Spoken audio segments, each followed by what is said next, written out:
The title for today is kind of understanding your market surroundings, but really trying to understand as you navigate or our clients navigate adding locations, relocating them, understanding market saturation, what factors they take into effect.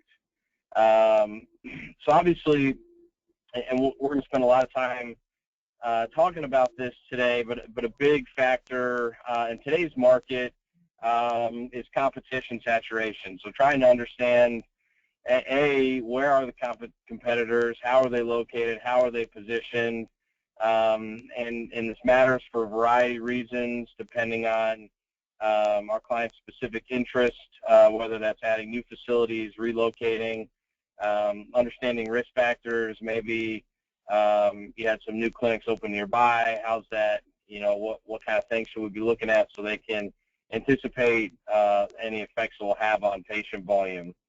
The one thing we like to start talking about relative to competition, and this next slide kind of shows a little bit of it, but not all competition is created equal. You know, when we do a lot of these, we didn't talk anything about it, but you know, our firm, between my partner and I, we've done, I think, man, over the last 6 or 7 years, probably about 325, 330 new urgent care locations.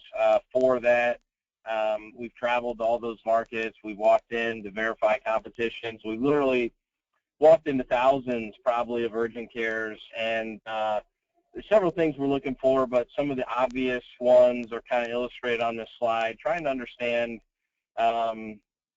maybe we have competitors. This was a site at one time we were looking at, I just grabbed, but I tried to color code the competitors just to help signify you've got some competitors that are consistent with maybe your practice, but then some other competitors who maybe you're just a traditional straight urgent care, but then you have competitors like a U.S. HealthWorks or a Concentra, and there's different regional groups like them whose primary focus is the occupational health side of this piece, but they add urgent care.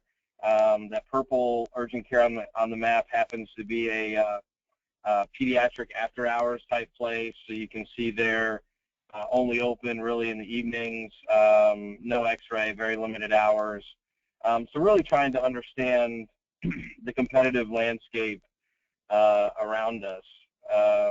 And then this is kind of a summary slide you'll see in a second here. We're going to walk through some of these things a little more specifically, but you know, this kind of gives you a pretty good overview of some of the components that we look at. So we're going to look at kind of who's in the neighborhood from a retailer traffic generator standpoint. Again, we talked about competition. We're going to look at some population, how that influences what we do, density, all the demographics, and then kind of get into some of the physical characteristics of sites relative to visibility, signage, access, traffic, looking at, you know, some brief cost analysis as well. So the next slide kind of shows you one thing we really, and we're starting to kind of focus on this more and more. You know, a lot of people, when we look at locations, you know, in the past it's always been, you know, maybe a 3-mile or a 5-mile or maybe a 15-minute drive time, and so we hear stats that talk a lot about those things. One thing we're trying to help people understand is what does our core look like, and from a few components. We believe in the best locations are in the best proximity to what we kind of call our regular traffic generators. We really try and help people understand the difference between regular and random traffic. You know, regular traffic we like best are your primarily your major grocery store anchored centers. You know, nationally we know that the average family visits those 2.2 times a week, more frequently than really any other big box retail that is out there. So for our clients, who the feedback we've gotten, you know, they always seem to do better quicker and stay better longer the closer they are to those centers. But then, you know, other things we're looking at is, you know, what other services are in the area. So this breakout, this slide just shows a real quick kind of 1-mile core view, of the retail around there. Why are people coming here on a regular basis? Because our business is very convenience driven, but it's not much like you'd see a McDonald's. When you start looking at real estate and analytics for those guys, it's not just the area, but it's the side of the road. Because hey, on the going home side of work, we want somebody to see our sign, maybe think they're thirsty, or inversely going to work, hey, we have coffee.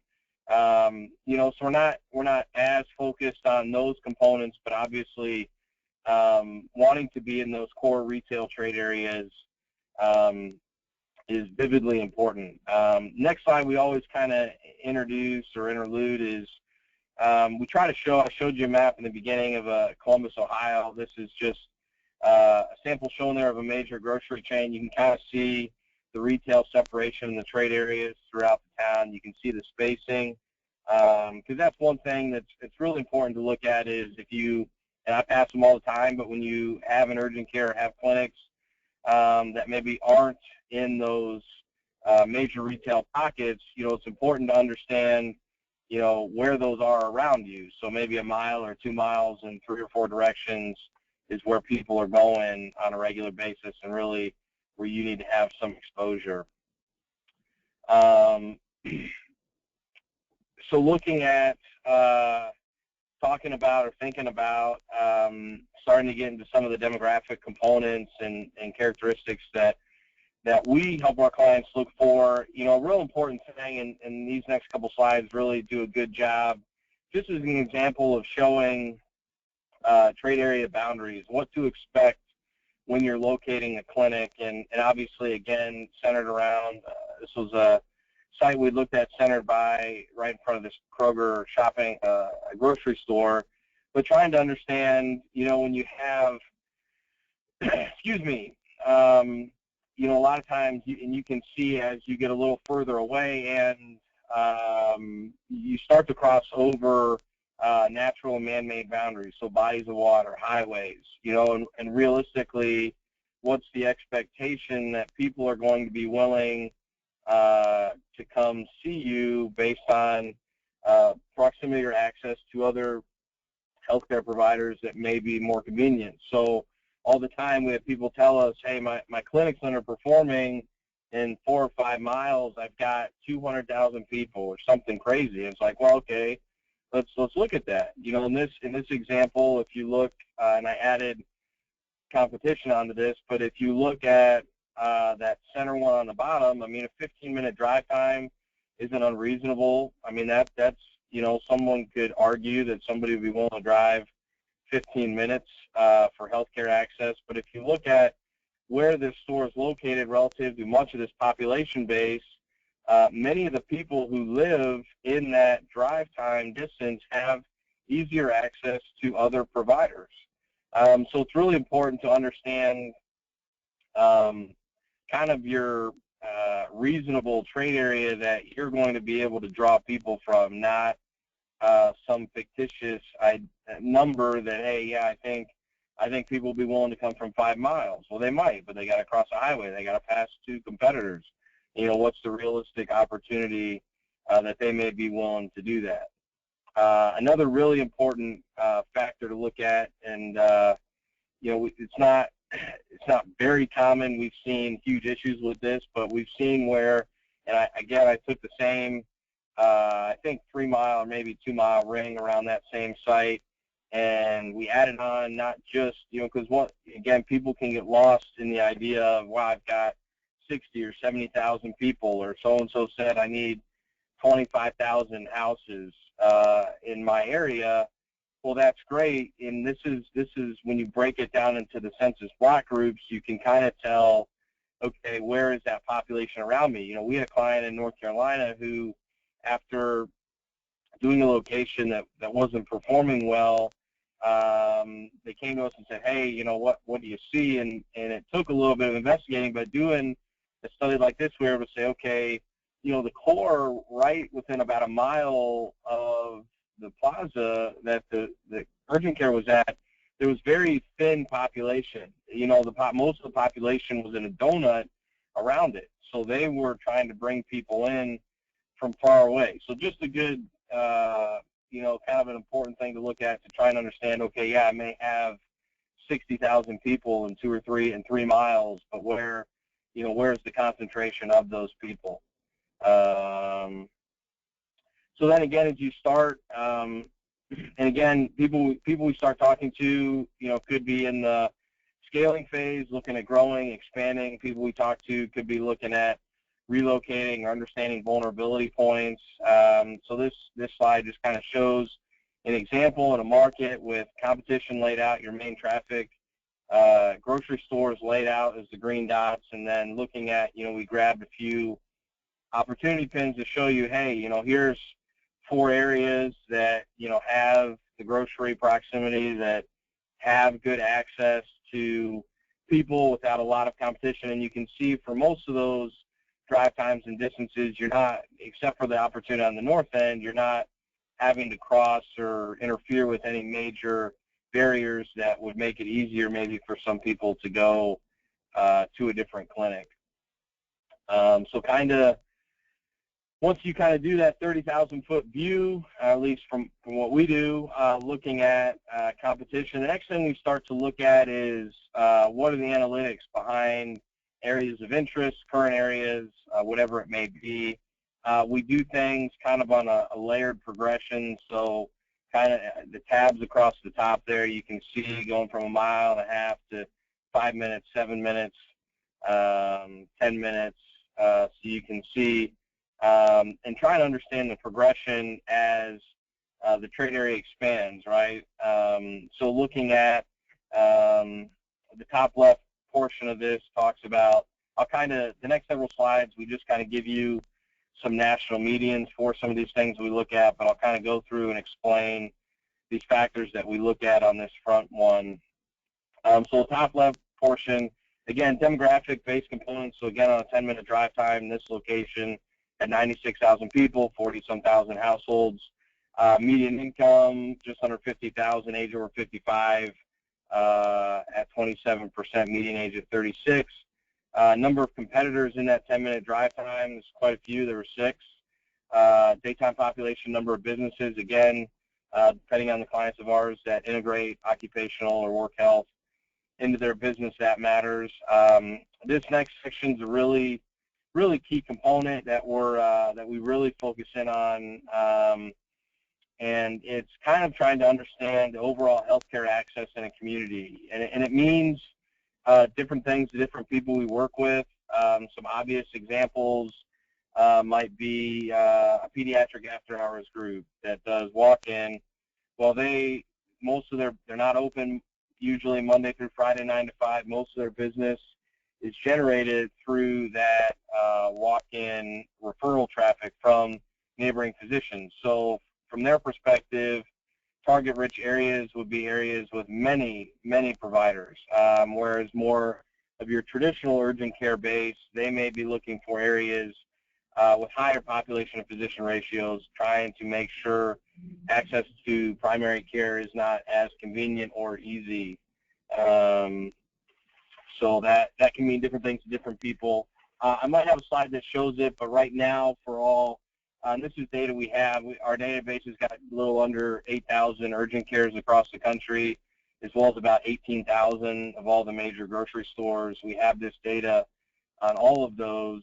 Right now, for every urgent care in the country, the median value for population of physicians, right around 900 people per physician within a 10-minute drive time of every urgent care in the country. So again, there's not necessarily a threshold for everybody that's go, no go, but with certain people you can look at it a little bit differently.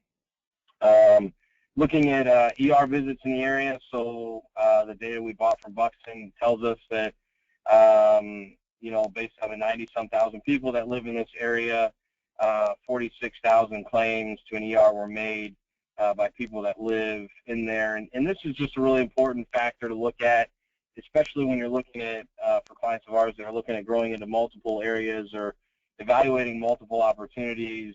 One thing we want to make sure is that people in this area aren't using the ER instead of the primary care, that they're not overusing the ER to an irrational or unnormal number. Then starting in the top left, again, looking at the breakout of claim data, again, means different things to different people we work with. Some people we work with live in the Medicare, Medicaid, the volume-based clinics. Some people we work with really shoot for just the private pay. So understanding the presence or availability of that around the clinic, and it shows you the number of cases, and then also the index relative to the county, state, national, just so you can see where you fall in line with that. And then talking a little bit about the insurance stuff, but then at the very bottom kind of sums up the factors that pretty much everything in a green box is what matters the most to us on this page when you're looking at the healthcare access information. So the population of physicians, the first one and the next, population for urgent care. So again, based on the number of competitors divided by the population, it tells you one urgent care for every about 13,000 people. That's a little more competitive than we'd like to see. And then looking at capture rates, and this is relative to the amount of competition relative to claim data. So most of our clients, to be making money, need to see about 1,000 patients a month, 12,000 patients a year. So it's just pretty easy math. If you're looking at the number of claims divided by 12,000, you know, this location would need to see a little over 4% of the claims in the area. And then a group capture rate is just a good way to understand competition. Again, looking at it and say, okay, do we really believe, you know, 31% of all the claims in the area are going to go through an urgent care? Maybe, maybe not. You know, again, good data to look at when you're looking at and comparing relative to a number of opportunities. So national, and I'll kind of hit now some of the national medians for the population and some of these characteristics for all 7,900 some of the urgent cares in our database. So 10-minute population, as you can see in the box there, is a little over 68,000. Median income, households, national median, right about 26,000. Always correlates pretty well to population base. Median income, you're hovering right around a little over 53,000. And again, this income's a really important factor. A lot of people use it, but you know, one thing we say all the time is $50,000 in Columbus, Ohio, or Orlando, Florida is a lot different than $50,000 in San Jose, California, or LA, or New York, or Chicago. So it's important, you know, to kind of keep all those things in perspective. And then looking at national median for age there, in this case, a couple points higher than average. Again, we've got one for daytime pop. Seems to be an area over that. As I mentioned, yeah, it looks like the national median for population of physician in 10 minutes is 859. It's a little under 900. So then based on all of this data, we have some proprietary scoring sheets that I'll go through that kind of takes into effect a lot of these characteristics. This is one of them. It's our index score, looking at things on a mile radius compared against urgent cares in the county, the state, and the country. You'll see there that there's lower numbers there in the nation than I told you we have in our database. We tried to omit from this category the highly rural locations or the primarily occupational health or other things like that for our clients that are more strictly urgent care. So against the 5,300 kind of mostly normal or largest group of urgent care base, you can see how the site scores and compares to all the urgent cares in the county, the state, and the country. And you can see, obviously, you know, point value, it's kind of our proprietary scoring model, but basically a 10 would be par. So obviously looking at opportunities that are better than that are great. Different elements are capped so that, you know, one factor doesn't completely outweigh another. And certainly, obviously, you know, looking at, and I've got an example of kind of a little different way we look at this for more of a rural-based model, but, you know, this is really good to look at, again, when you're looking at maybe multiple areas to add a new clinic, or when you're looking at relocating where you are versus where you could be. It's just good to use in a relative perspective. It gives you an idea of where you stand in the county, state, and the country, but more importantly, gives you a pretty good idea as you are looking from between specific opportunities. And then I love showing this slide. You know, a lot of big players started and exist in Dallas, and we hear all the time that that it's an oversaturated market, there's no room for growth, whatever. Well, if you take what we did here on this slide, and you'll see it in a second, but we ran every major grocery store in the country against our criteria set, as well as trying to keep the population per urgent care within, I think it was a 3-mile distance of each grocery store greater than 25,000. You can see the green on the map kind of show you all the areas that met or exceed that criteria. Red and blue missed in a category or two, and then all the yellow, the small yellow dots, did not meet any of that criteria. So, so really interesting way to look and look at the data as it's available. I told you I'd show you real quick an example. So when you're looking rural, things are always a little different. We have something we kind of coined our spider analysis, and it's a pretty simple concept, but basically all it does is look at basically consumers' access to a Walmart or hospital, and if you're closer to one town than another, basically we draw the halfway points, and then we run some specific demographics based on those polygons. So trying to, you know, for us it's relatively easy to make a claim that, you know, at least it's closer for people to access your hospital or your Walmart. So again, a lot of things we do a little different on a rural basis, but this kind of gives you at least a visual overview of what that kind of looks like. Next thing we'll kind of talk about, so one thing we're getting into more and more, and if you've ever heard or maybe seen, a lot of the major retail operators use what they call kind of lifestyle based segmentation for some of their site selections. So different providers of this call it different things. Experian's a popular one. They call it their mosaic breakdown. Esri calls it the tapestry report. But basically all it does is it breaks people and spending habits down into different segments. I brought a couple slides just to show an example of that. So it's inside of those groups, or you may have an area that has decent median income, decent population, but really what are the types of people that live in those communities. Again, I'll show you just, I have another example here. This popped up one that shows you some of the key traits, and you can look into some of this on your own time. I don't want to waste much time talking about this, but you'll try, and it's good. It'd be good to kind of understand the makeup. You know, we do this for a lot of people who ask us to look at their existing clinics, is trying to understand the makeup of the community around there, trying to make sure that, you know, the initiatives they're putting into place are geared towards those people. So similar to the next slide, you'll see it, but similar to the demographic information I showed you a few minutes ago, we've run the same mosaic breakout data on every urgent care in the country. And this was, I think we ran this in early April, so it looked like only about 7,700 urgent cares in there.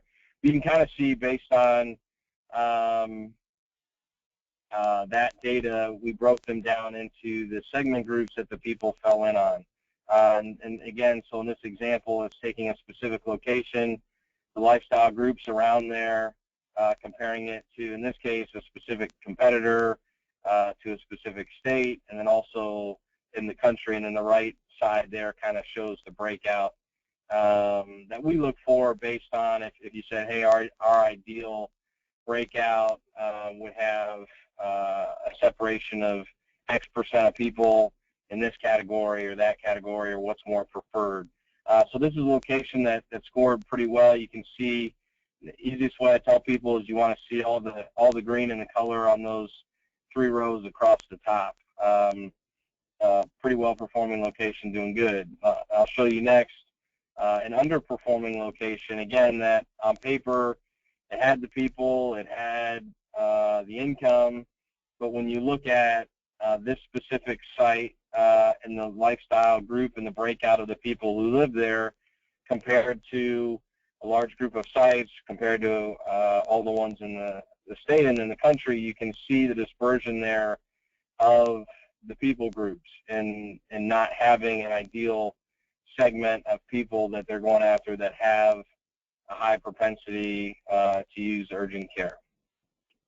So really cool data here. It lot of information, and some of what we send you, if you ask us to look at your clinic, we'll give you a kind of an abbreviated version of this just to kind of show you where you're at. We talked a little bit about, or I kind of mentioned, we talked a little bit about some of the physical characteristics of locations. We have a lot of people who come to us now who are in considering relocating. Their leases are almost up. They're trying to navigate, hey, do we stay here? Do we move? You know, what's happened with the competitive landscape? So we really try and help people understand the difference in site location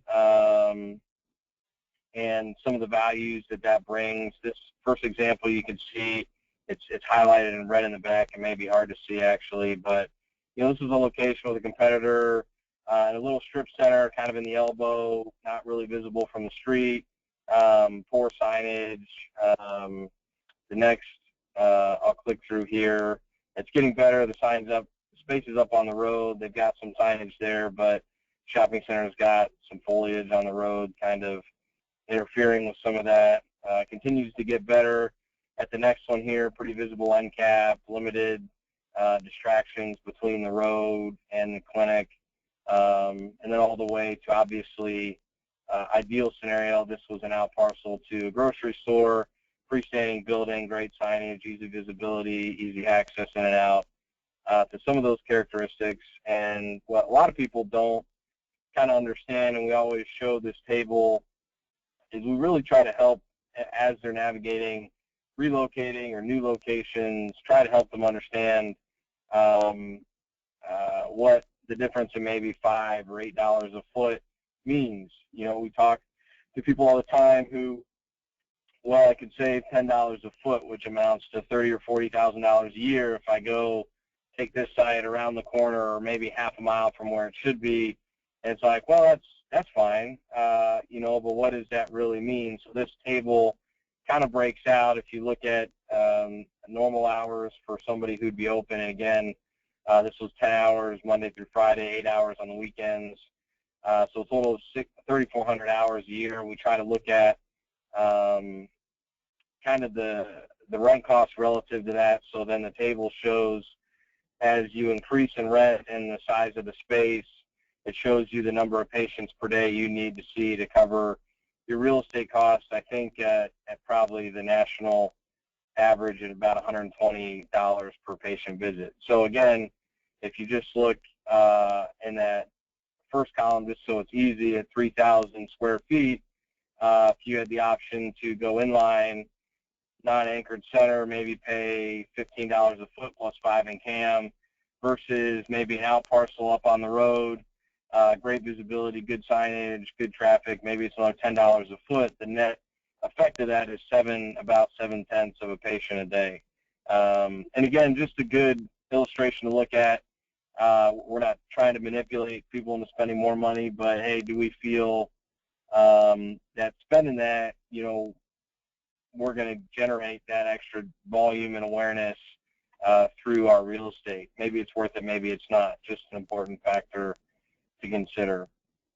So then the last couple of slides I have kind of help break out. So when you look, we talked about so many things relative to who competition is, where they're at, looking at the demographic components, understanding our traffic generators. Kind of our final slide that we look at is, again, what we call our layered analysis, and this is just an easy way to look at a specific site through the progression to see how demographics change as you go down there, how the income changes, if at all, when competition starts to come into effect. In this particular example, I just had done some drive times around this site with different colors, so it was easy. You can see that you had to go out 20 minutes from this location to pick up a competitor. And at that point, you had over 100,000 people. That's pretty good, relatively speaking. You can see there the population of physicians. There's just so many of those characteristics of the terms in the table continued to get better as you radiate it out. But again, just a great component to look at relative to a specific site or an area. The row under that, in this particular case, there was no competitor in 10 minutes, but one thing we've tried to start looking at more and more, and it goes along with who the competitor is, but when did they open? That has a big difference in influence, because if they've been there 10 or 15 years, they're probably not going away, and they've probably got a good grip in the market. They probably have a decent provider. Patients must like him. There's very few instances where you can have poor operations and the clinic will still be around. So just a good thing to take into effect, especially when you're looking at locations that maybe we work with a lot of groups who are considering out-positioning competitors, right? So maybe they go to an area and there's a competitor there, but they're tucked away half a mile down the road where they shouldn't be, and they've got an opportunity to take kind of a flagship type location. One thing that's real common is trying to understand how much of a grip that competitor has on the market, and a lot of that can be better understood or is certainly influenced by the amount of time that competitor's been in the market. So an important thing to look at. The next slide I just have kind of shows the difference, and it's probably not very big on any of your screens, but just some different characteristics in a struggling versus a successful location relative to this layered study. You're on that in the first site, you've got a poor median income, you've got a high capture rate due to mostly lack of population. Your ER utilization was off the charts, so that struggling location, the people that lived around there had a much higher propensity to use the ER like a primary care when they don't need to be. So just a number of characteristics that I wanted to point out that show the difference between the couple of locations.